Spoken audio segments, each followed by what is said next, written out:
ఇల్లు కూలగొట్టడం కాదు, చేతనైతే 1,67,00,000 మంది ఆడబిడ్డలు ఎవరికైతే మీరు మాట ఇచ్చారో 100 రోజుల్లో 2,500 రూపాయలు ఇస్తాను ఒక్కొక్కరికి అని చెప్పి వారికి డబ్బులు వేసి చూపెట్టండి. రైతులకు మీరు మాట ఇచ్చారు, కేసీఆర్ గారు 10,000 ఇస్తే నేను 15,000 ఇస్తానన్నారు. ఈరోజు రాష్ట్ర వ్యాప్తంగా 70 లక్షల మంది రైతులు ఎదురు చూస్తున్నారు, ఎప్పుడు వస్తాయి 15,000 రైతు బంధు అని. చేతనైతే అది నిజమైన అభివృద్ధి, అది చేసి చూపెట్టండి. చేతనైతే కౌలు రైతులకు ఇస్తానన్నారు మీరు డబ్బులు 15,000.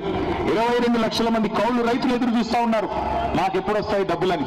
చేతనైతే అది చేసి చూపెట్టండి. చేతనైతే రేవంత్ రెడ్డి గారు పెద్ద మనుషులు ఎదురు చూస్తున్నారు.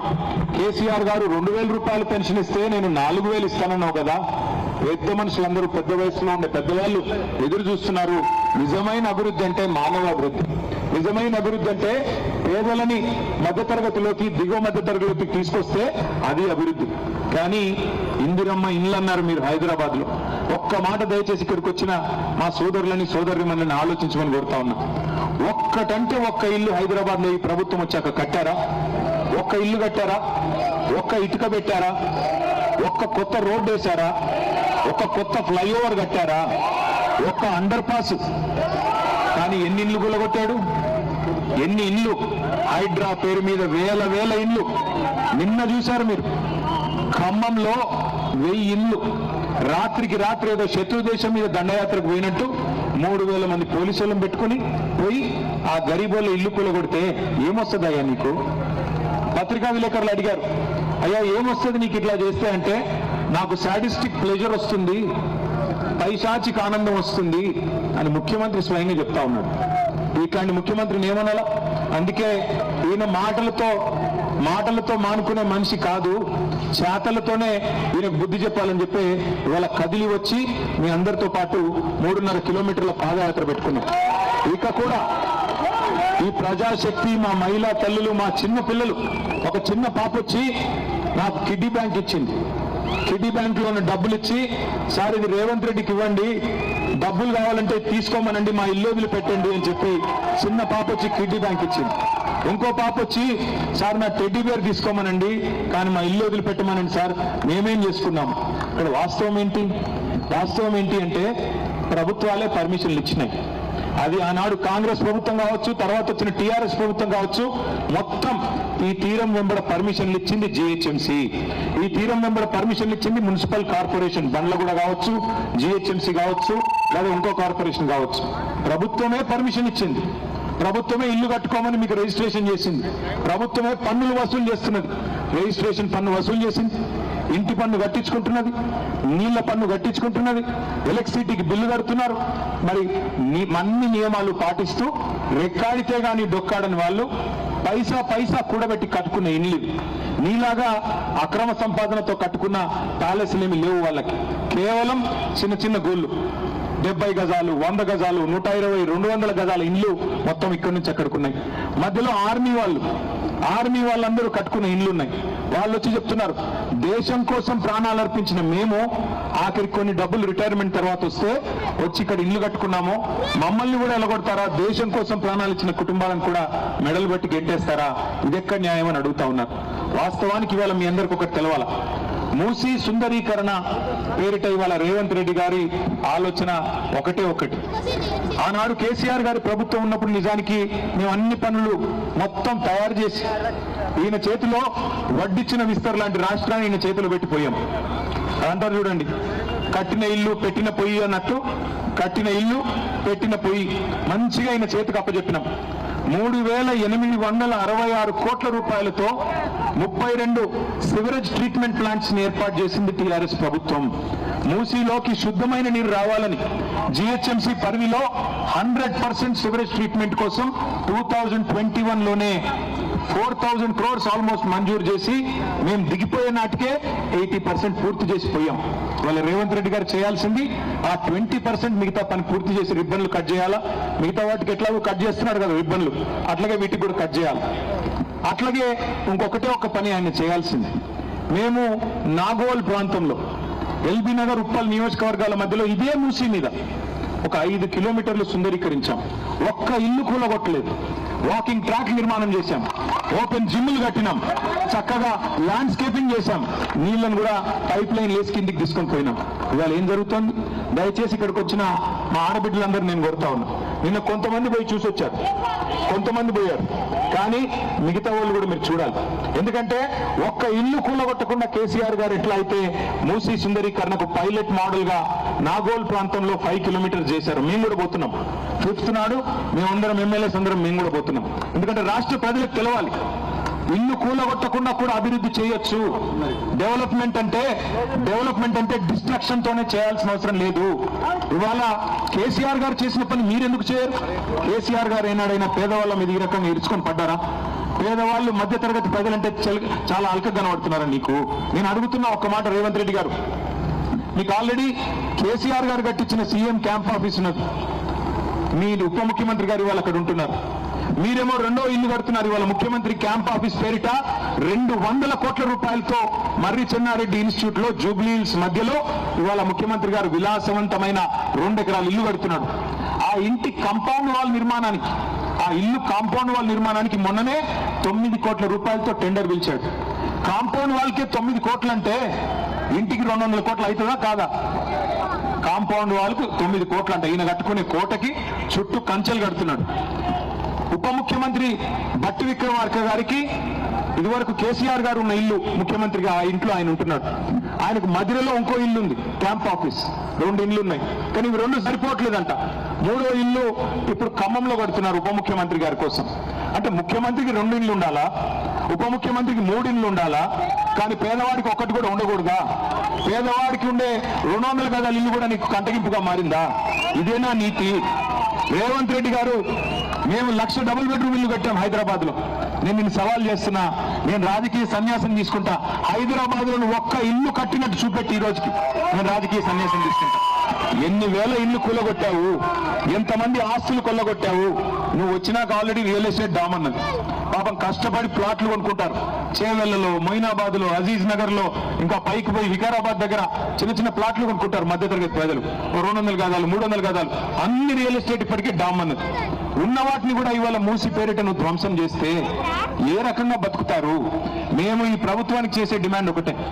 ఆనాడు కేసీఆర్ గారు నీకు కట్టిన ఇల్లు పెట్టిన పొయ్యి అన్నట్టు బంగారం లాంటి రాష్ట్రాన్ని మీ చేతిలో పెట్టారు. డిపిఆర్ మొత్తం తయారైంది మూసి ప్రాజెక్టుని. 16,000 కోట్లు సరిపోతుంది. 16,000 కోట్లు సరిపోతుంది మూసిని బాగు చేయడానికి. అందులో ఎస్టీపీస్ కి 4,000 crores, అట్లాగే సుందరీకరణకి, మిగతా రోడ్స్ కి, వాటికి వీటికి ఒక ఫ్లైఓవర్, అక్కడి నుంచి ఆ ఎండ్ నుంచి ఈ ఎండ్ 55 కిలోమీటర్లు ఒక ఫ్లైఓవర్ కట్టడానికి దానికి ఒక 10,000 కోట్లు. 16,000 కోట్లతో అయిపోయేదానికి ఇవాళ 1,50,000 కోట్లు అంటున్నాడు. ఎందుకోసం 1,50,000 కోట్లు? అసలు ఈ ప్రభుత్వాన్ని మేము అడిగాం అసెంబ్లీలో, మీ దగ్గర డిపిఆర్ ఉందా, డీటెయిల్డ్ ప్రాజెక్ట్ రిపోర్ట్ ఉందా అంటే ఒక ఆయన ఉందంటాడు, ఇంకో ఆయన లేదంటాడు. వాళ్ళకే తెలియదు మంత్రులకి. ఒక ఆయన లేచి, శ్రీధర్ బాబు అని ఆయన లేచి, మంత్రి డిపిఆర్ ఉందండి 2 వారాల్లో మీకు చూపెడతామంటాడు. ఇంకొక ఉప ముఖ్యమంత్రి గారు వచ్చి డిపిఆర్ లేదు, ఏమీ లేదంటాడు. మరి డిపిఆర్ లేకుండా నువ్వు ఇల్లు ఎట్లా కూలుస్తావు? డిపిఆర్ డీటెయిల్డ్ ప్రాజెక్ట్ రిపోర్ట్ లేకుండా, ప్రణాళిక లేకుండా ఇంటికి రెడ్ మార్క్ ఎట్లా వేస్తావు? ఏది బఫర్ జోన్ అని నువ్వెవడు డిసైడ్ చేయడానికి? ఇదివరకు నీ గవర్నమెంటే పర్మిషన్ ఇచ్చింది, నీ గవర్నమెంటే పర్మిషన్ ఇచ్చింది కదా. ఇప్పుడు ఎవరిని అనాలి మరి? ఇప్పుడు ఎవరిని నిందించాలి? ఇదివరకు పర్మిషన్ ఇచ్చిన గవర్నమెంట్ చెప్పుతో కొట్టాలా?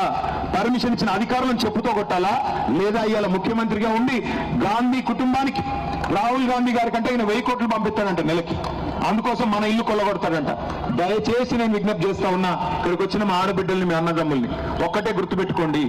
అక్కడెక్కడో చివరిన, చివరిన పైన బాపుఘాట్ మీద ఎక్కడనో ఇల్లు కొల్లగొడుతున్నారంట. నాకేంలే, నేను టీవీ చూసుకుంటూ, నా ఫోన్ చూసుకుంటూ కూర్చుంటా అంటే కుదరదు. అక్కడ కూలగొడుతున్నాడంటే తెల్లారి మీ దగ్గరకు వస్తాడు. అక్కడ కూలగొడుతుంటే మీరందరూ ఒక కాకిని కొడితే 100 కాకులు ఎట్లా అయితే వచ్చి కావు కావు కావు అని చెప్పి గోల చేస్తాయో, ఒక్క ఇల్లు ముట్టుకున్నా మేము వస్తాం, మీరు రండి, బుల్డోజర్ల కడ్డం పండుకుందాం. ఎట్లా ఈ ప్రభుత్వం కూలగొడుతుందో చూద్దాం. ఇవాళ రాహుల్ గాంధీ గారు మాట్లాడతాడు, ఉత్తరప్రదేశ్ లో యోగి ఆదిత్యనాథ్ బుల్డోజర్ రాజు నడిపిస్తున్నారు అంటాడు. మరి నీ గవర్నమెంట్ ఏం దిక్తుంది ఇక్కడ? నీ గవర్నమెంట్ కూడా ఒక్కొక్క ఇల్లు కూలగొడతలేదా? మహబూబ్ నగర్ పట్టణంలో 150 మంది దివ్యాంగులు కాళ్ళు చక్కగలేని వాళ్ళు, చెయ్యి చక్కగలేని వాళ్ళు, కళ్ళు కనబడని వాళ్ళు, చెవులు వినబడని వాళ్ళు 150 ఇల్లు కట్టుకుంటే వీళ్ళు పోయి మొత్తం కూలగొట్టినారు. నిన్న వెలుగుమట్లలో, ఖమ్మంలో అక్కడ ఒక 1000 ఇల్లు కూలగొట్టారు. రామగుండంలో మొన్న కూలగొట్టారు. మళ్ళీ హైదరాబాద్ లో అయితే ఇంకా లెక్కలేదు. అందుకే ఒక్క మాట ఆలోచన చేయండి. నిజానికి ముఖ్యమంత్రి గారికి, ప్రభుత్వానికి చిత్తశుద్ధి ఉంటే బఫర్ జోన్లు, FTL నిజమే అయితే ఎక్కడ మొదలు పెట్టాలి? మీరు చారిటీ బిగిన్స్ ఎట్ హోమ్. నీ ఇంటి నుంచి మొదలుపెట్టు. రేవంత్ రెడ్డి సొంత ఇల్లు, ఈ మాట జాగ్రత్తగా వినండి. రేవంత్ రెడ్డి సొంత ఇల్లు కొడంగల్లో రెడ్డి కుంటలో ఉన్నది, FTL లో ఉన్నది.